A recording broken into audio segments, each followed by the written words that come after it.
Dying Like the Beast has been out for almost a week now, and for me, the game and its story was absolutely fantastic. The ending, leaving you on the edge of a cliff, leaving the doors wide open for something to come next, and I have a few theories about that. On the channel I made a full story explained for Dying Like the Beast, which you can find on screen right now, so feel free to click on this and circle back around to this video once you're familiar with the story if you've not already played through it. But I wanted to come on here and explain the ending of Dying Like the Beast, because there are a couple of theories that people are talking about and what that conversation at the end means. Leave a like on today's video if you are buzzing for Dying Like the Beast and enjoying the playthrough or my video which I uploaded the other day. And why not hype the video? You get 3 free hypes a week and it really helps small channels go a long way. And of course, why not subscribe as well? We're on the road to 40,000 subscribers and I would love all the help that I could get there.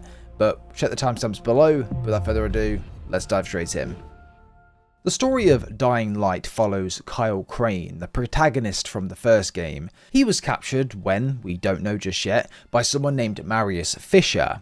Now this person went by the name of Baron throughout the story and is what I'll be referring to him as in this video. The Baron was a part of the GRE and his family were known for running a series of biotechnology companies. He was crazy by nature, and when all of the companies went bust, he was on his own. He felt redundant, powerless. The Baron made a plan. He was going to bioengineer a new strain of infected, ones he was able to fully control himself through his mind, and use them as an eventual army to regain power and be an unstoppable force in whatever this war is. The outcome of this were the Chimeras. Their blood contained something named GSB, a molecular compound ingrained into the Chimera's DNA that hosted different attributes. So each Chimera was slightly different in nature. Some were just brutally strong, some gave off a certain gas, and even others could go invisible. So Crane at the beginning of the game was in a lab. This was Baron's lab and he was captured by Baron and tested on,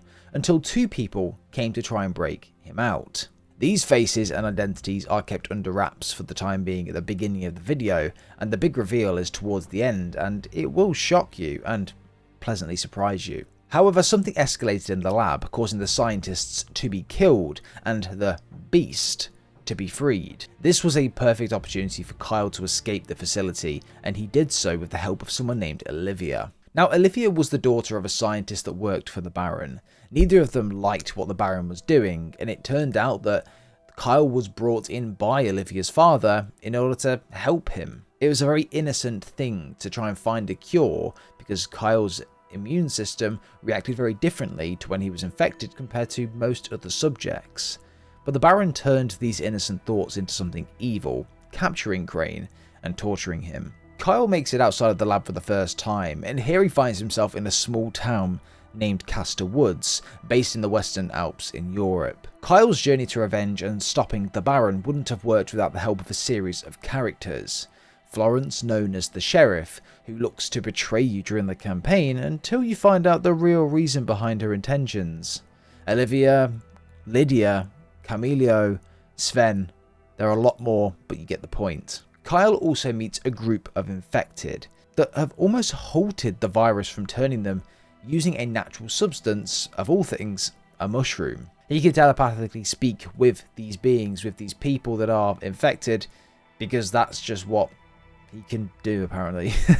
It was really cool though. However, they formed a plan to capture the Beast that caused the chaos in the lab at the start of the game, as they knew the Baron would be looking for it to continue on his tests in the absence of Crane. But the advantage of them having this Beast and having Baron come to them, it wasn't one that lasted very long. It turns out that the Beast was in fact Aiden, and Aiden was the protagonist from Dying Light 2 that you play as. He and a man named Spike, one that's very familiar to most OG players from the first and second game, found out about Kyle's whereabouts from some old GRE files, and well, they stormed the lab to try and free him. They obviously got captured, and these are the 2 people we seen trying to break Kyle out at the beginning of the game. So we see Spike's face at the very end, and obviously Aiden's face was covered to mask his appearance for the shock value later on. The Baron, however, had captured Spike and Olivia, and also Aiden and Kyle were very concerned by this. They decided to infiltrate the Baron's private home using a series of tunnels under the estate, and well, they were all captured. The Baron captured and killed Camilo and Spike during their conversations around this large, almost dinner table. And this was where you can see that Olivia perceived to have betrayed us. Thankfully, this wasn't the case, because that would have been really unfortunate for that to happen, and it left the Baron to flee the room and leave Kyle Crane to finish him off, in which he did. Now let's talk about that ending, shall we? It ends just after we kill the Baron, of course, and here is where things get spicy. Let's watch it together and let's break this down.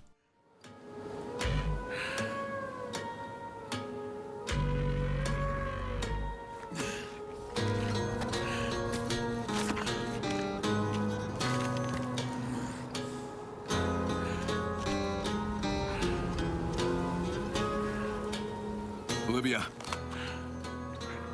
You're alive. Did you kill him? Just like I said I would. Oh my god. You did it. Finally this valley can have a new start. But there is always a price. We've lost some good people today. Yeah. It's good to hear your voice, Kyle.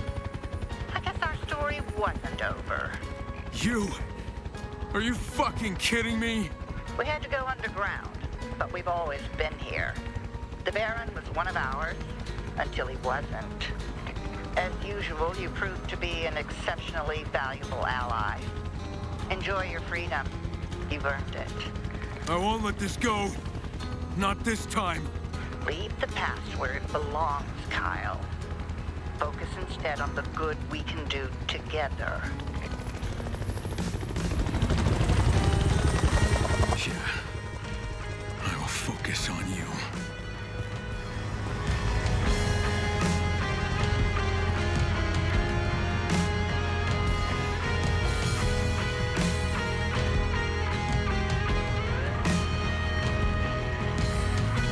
And ladies and gentlemen, that is the story of Dying Like the Beast.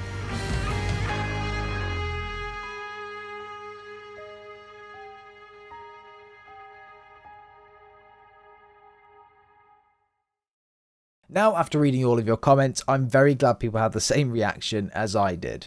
Going all the way back to over a decade ago to Dying Light 1, almost the exact same thing happened there with the ending of the game. Obviously, it's not going to be identical, but the same kind of thing, and I feel like they were paying homage to that in this ending. In the original ending of Dying Light 1, you ended the main campaign when you were talking to the lady supervisor, and this time, it's practically the same thing. Kyle's reaction of, "Are you fucking kidding me?" sounded so real and comical. It was like the reaction that I and many other players from that playing the first game and reacting to it would have had. It just made me laugh.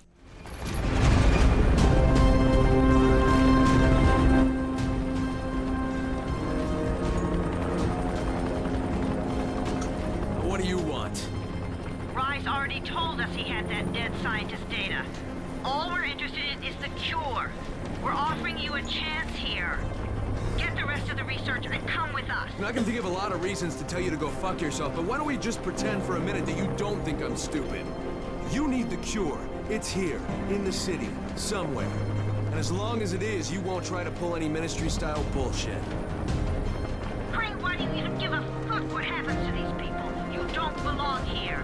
This is just a job for you. No, not anymore, it's not. I'll be in touch when I've decided what to do next.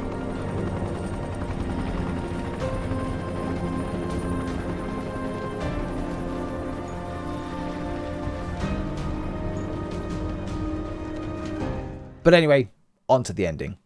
The GRE were essentially a faction that was said to be finished, fallen through. Now, a brief history on the GRE for those that aren't familiar with the lore. The GRE fell because their secret experiments created the mutated THV virus, which caused the global collapse known as the Fall. Their cures no longer worked, their corruption was exposed, and humanity lost all trust in them, leaving only their abandoned labs and tech behind. However, the lady supervisor here mentions that the GRE had to go underground, but they've always been there. The Baron was confirmed to be working with them at one point until he wasn't, i.e. this was probably at the point where he decided to try and take over the world using this and creating this new strand of infected and army. The lady supervisor was complimenting Kyle, saying he once again proved to be an exceptionally valuable ally. Enjoy your freedom, you've earned it. She wants to work with Kyle, as they pretty much did in the past. However, he was not letting go. He's not allowing her to get away with this again, saying that he will now be focusing on her, which I think will be the next game, and I think he'll fight alongside Aiden, Lydia, Florence, Olivia, and the rest of the team. Now, will this potentially be teeing up in any DLC for this game? I don't think so, and let me tell you why. I don't think Dying Light the Beast is going to have any DLC, because this game originally was meant to be DLC.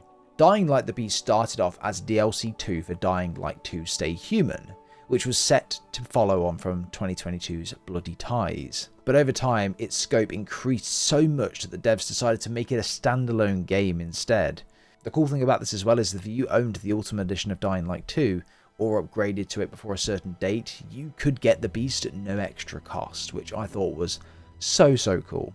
But so far, Techland haven't announced any further DLCs for the Beast itself, or even any of the games like Dying Light 2, but it seems they consider the Beast as the replaced DLC 2 rather than them releasing both. But as of now, no confirmed DLC, and I feel like if there's another Dying Light coming out, it'll be in a couple of years' time, and it'll be a full game like the first and the second. But I think future games will be very much like Dying Light 1 and Dying Light 2, much longer in length, map much bigger, and I'm all for it. I'm very much looking forward to it. Although I did enjoy the shorter game of Dying Light the Beast, obviously meant to be a DLC, but I thought it was quite nice and a good way for new players to jump into a game that isn't intimidating to say there's a 40-hour campaign you've got to beat. Overall, let me know your thoughts and opinions down below.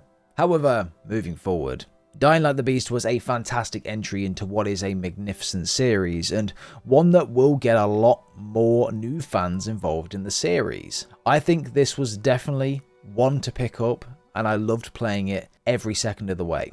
I, however, would recommend going back and playing the other games if you haven't already. The gameplay and the mechanics are slightly different. This is essentially a mashup of both what was great in 1 and 2, and I am really enjoying it. But leave your theories down below, everyone. Don't forget to leave a like on the video and hype the video as well. Be very much appreciated. Subscribe to the channel as well if you are new around here. Be very much appreciated. We're on the road to 40,000 subscribers, and it's just, I'm really looking forward to hitting that. And without further ado, everyone, take care. We'll see you guys next time.